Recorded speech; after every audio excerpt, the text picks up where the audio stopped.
Bonjour, j'espère que vous allez bien. Je m'excuse du bruit ambiant que vous pouvez peut-être entendre dans la vidéo. Je suis dans un petit parc, il y a des cascades d'eau non loin. On m'a demandé, quelques fois d'ailleurs, de faire un résumé sur le calendrier.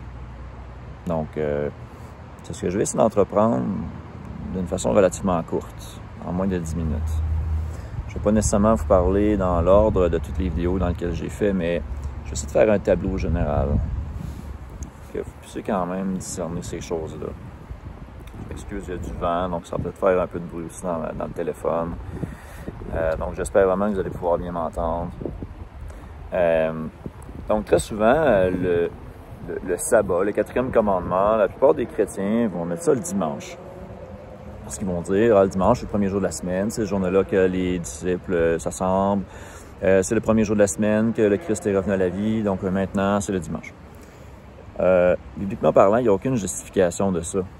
Et quand on se rend compte de ça, la plupart des gens vont dire, oui, mais le 7e jour de la semaine, c'est vrai, c'est pas dimanche, c'est samedi. Alors, ils vont aller au 7e jour, ils vont pratiquer le sabbat le samedi. Le problème, c'est que le samedi n'existait pas. Pas comme aujourd'hui.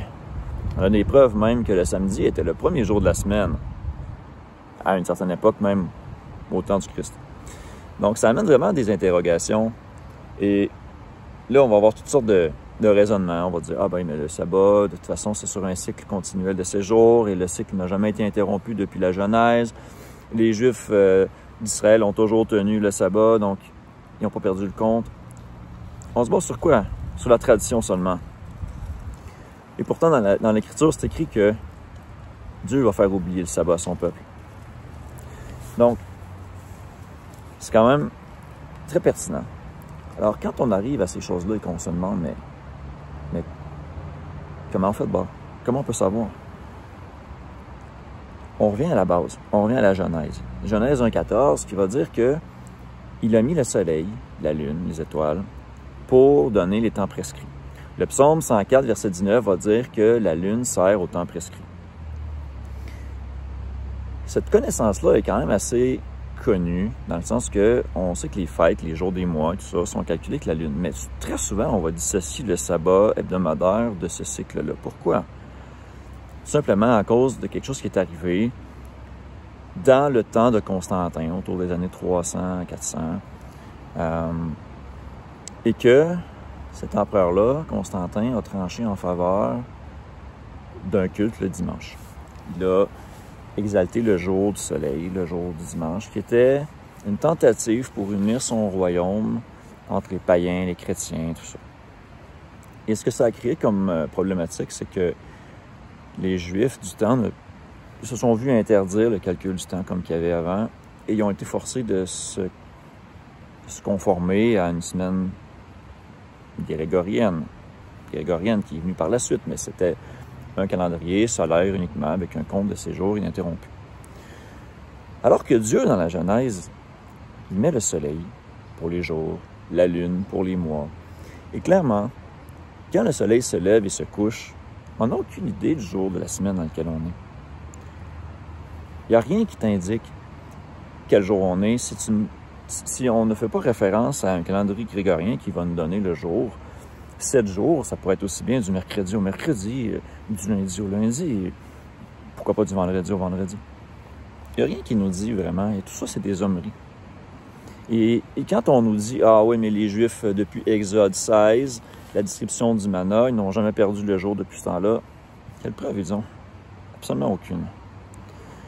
Donc, quand on prend conscience de ces choses-là, on revient à la base. La création elle-même de Dieu se retrouve tout autour de nous. Et c'est un témoignage encore utile aujourd'hui. Donc, on ne peut pas discerner quel jour on est par le soleil qui se lève et qui se couche. Il n'y a qu'une seule manière de le faire, c'est par la lune. La lune, elle a un mois de 29 ou de 30 jours.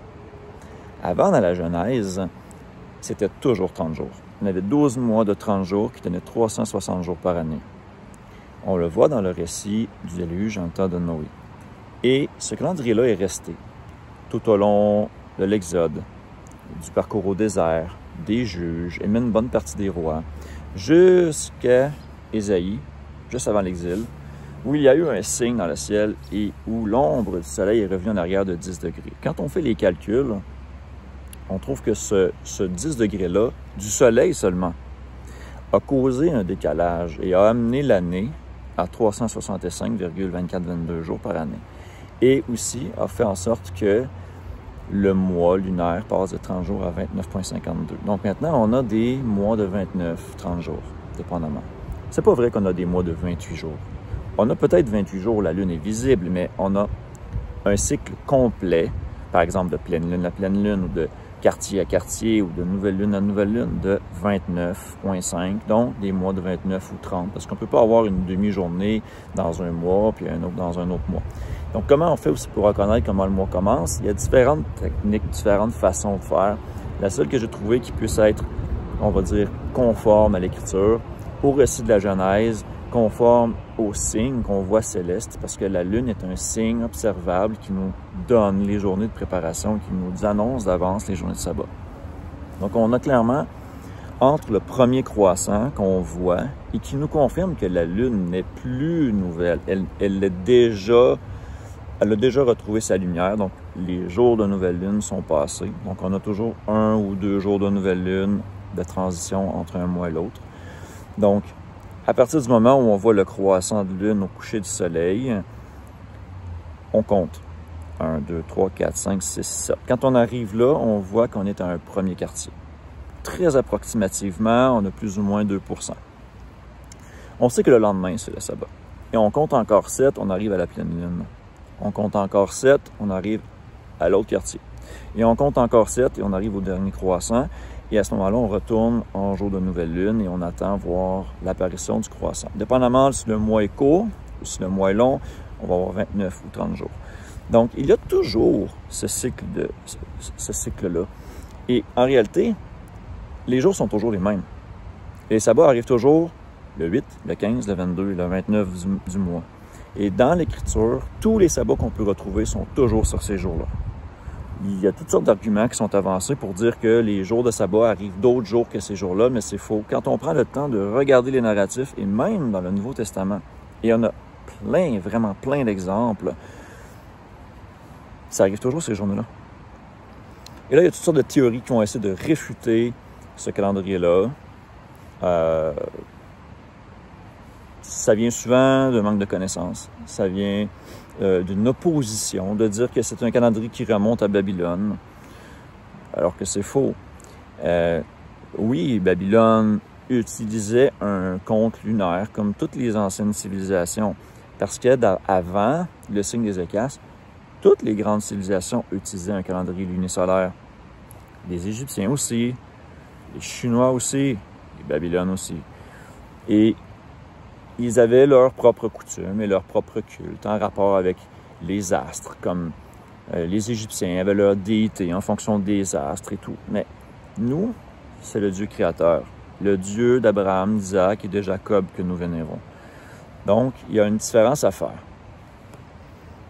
On ne rend pas un culte à la Lune parce que on va comme synchroniser le sabbat avec le cycle lunaire.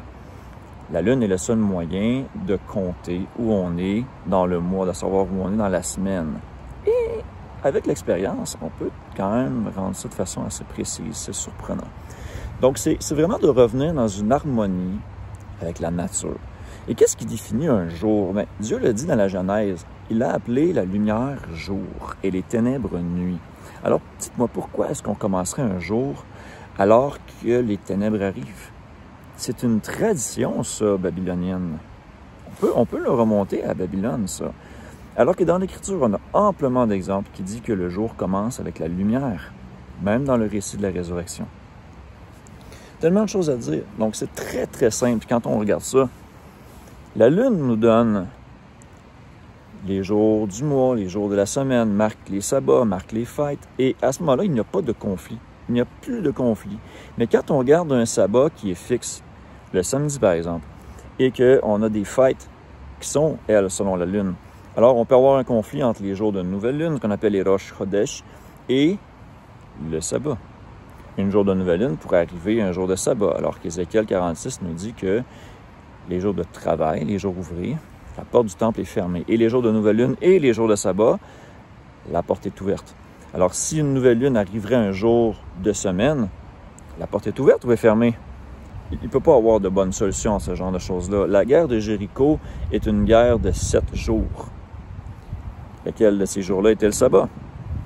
Donc, il y a plein d'arguments comme ça. Et quand on prend la peine de regarder le récit, on comprend que ça ne fonctionne pas. Le 14 d'Abib, du premier mois de l'année, qui est en mars-avril, commence toujours au printemps,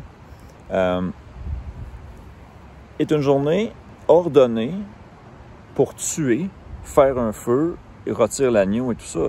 Si ça arrive le 14, qui est calculé selon la lune, si ça arrive un samedi, qu'est-ce qu'on fait? Ça ne fonctionne pas. Dieu ne peut pas commander de faire un travail et à la fois dire de te reposer parce que c'est un samedi sabbat. Ça ne fonctionne pas. Le 10 d'Abib, c'est une journée où il est commandé d'acheter un agneau si on n'en a pas un. Alors, si cette journée-là, ce 10 d'Abib-là arrive un samedi, qu'est-ce qu'on fait? Il y a comme plein de choses comme ça. Et particulièrement au 7e mois, on a des problèmes parce qu'on a la journée d'expiation, on a le jour des trompettes, qui sont des sabbats, qui sont commandés, des jours finalement de repos commandés, qui sont différents des journées de sabbat hebdomadaires. Alors le problème, c'est que vu qu'il y a un conflit comme ça entre ces journées-là, on peut avoir souvent 2 sabbats qui se suivent, donc on n'a pas de journée de préparation. Des journées de culte peuvent arriver les mêmes journées. Donc, Hillel 2, celui qui a été pris avec ça, à gérer ça, a fait des règles de repas. C'est-à-dire qu'il a dit, bon, ben, si la nouvelle lune, le Rosh Hashanah arrive un mercredi, on va le décaler d'une journée. Si ça arrive le vendredi, on va le décaler d'une journée. Parce que ça crée des conflits. Mais ces conflits-là n'existent pas dans l'Écriture. Et quand on synchronise le sabbat hebdomadaire avec la lune et les fêtes, il n'y en a plus de conflits. Les gens ont énormément de problèmes à accepter ça, alors que c'est totalement naturel. Et le sabbat, c'est le jour du sabbat, c'est pas la nuit du sabbat. Jésus a dit, n'y a-t-il pas 12 heures au jour? Le jour, c'est la lumière. Donc, c'est simple. Quand le matin, la lumière commence à apparaître, c'est le début du jour. Et quand il n'y a plus de lumière, que c'est la nuit, c'est les ténèbres, c'est fini, le jour n'est plus là. Donc, quand on reconnaît ces choses-là, il y a une simplicité qui s'installe. On reconnaît l'œuvre du Créateur dans la nature et on revient à ce qui est naturel. On n'a même plus besoin de suivre un calendrier grégorien. On n'a plus besoin de suivre un calendrier fait de main d'homme qui a eu des altérations au cours des civilisations, au cours des milliers d'années. On revient au modèle voulu par le Créateur. Donc, c'est un petit résumé, 13 minutes. J'ai essayé de faire de mon mieux. J'espère que ça aurait été quand même intéressant. Si ça vous intéresse plus, il y a une liste entière de calendrier, sur le calendrier. Je vous invite à aller voir la playlist et de regarder les épisodes, toutes ou juste celles qui vous intéressent. Que Dieu nous bénisse tous. Au revoir, à la prochaine.